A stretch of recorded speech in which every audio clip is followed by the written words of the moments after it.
are now approaching the city of Bombay, the gateway to India. And the first view that comes to our attention is the gate itself, an admirable illustration of Great Britain's constructive influence in India.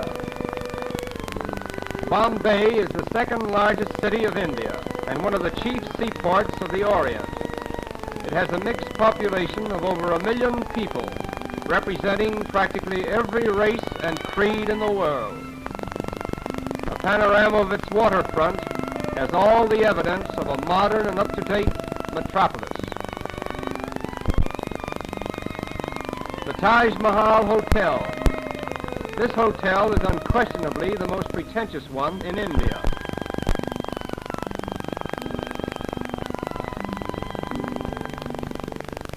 One of the outstanding features of Bombay is its sudden transitions from the modern to the ancient. This scene, for example, was taken a few minutes from the heart of the city, where the 15th century is constantly rubbing shoulders with the 20th. These modern automobiles cutting into this line of ancient vehicles suggests an odd symbolism, which typifies all of India. For time and time again, the new cuts into the old, but the gap is soon filled in, and the ancient procession goes on in strange defiance.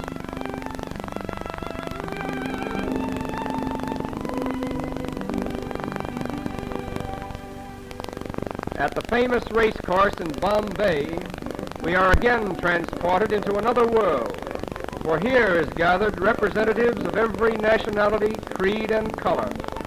The course itself is considered to be the most picturesque, if not the finest, in the Orient.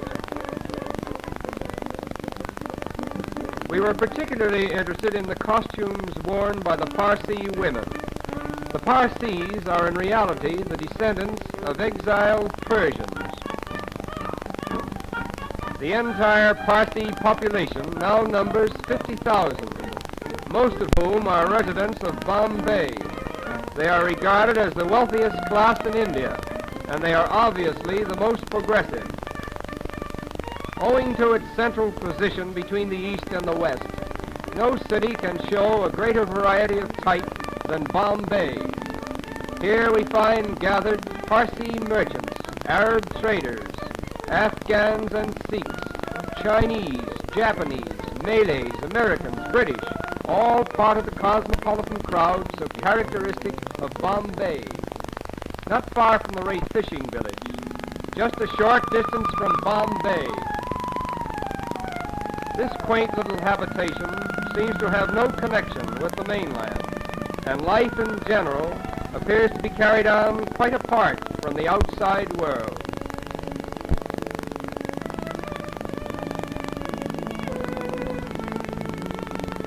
The little white fort in the distant background is all that is left to remind us that this was once a Portuguese possession.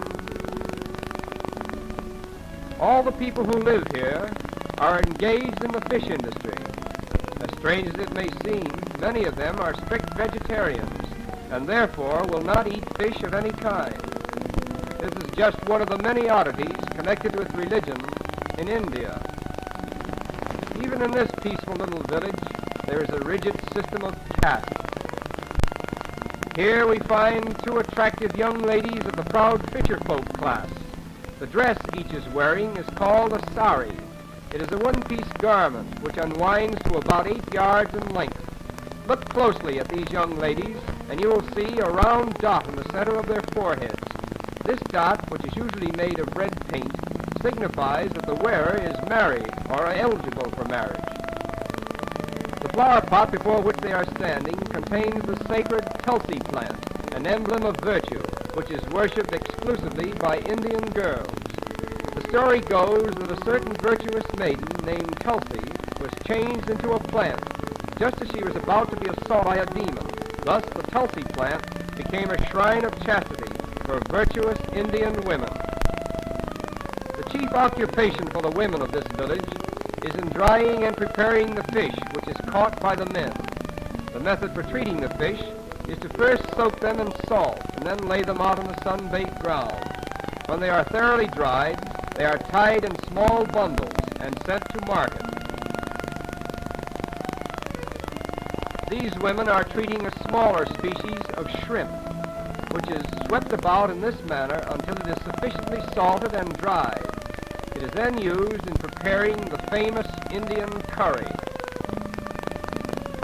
No picture of India could possibly be complete without a view of its royal elephants on parade.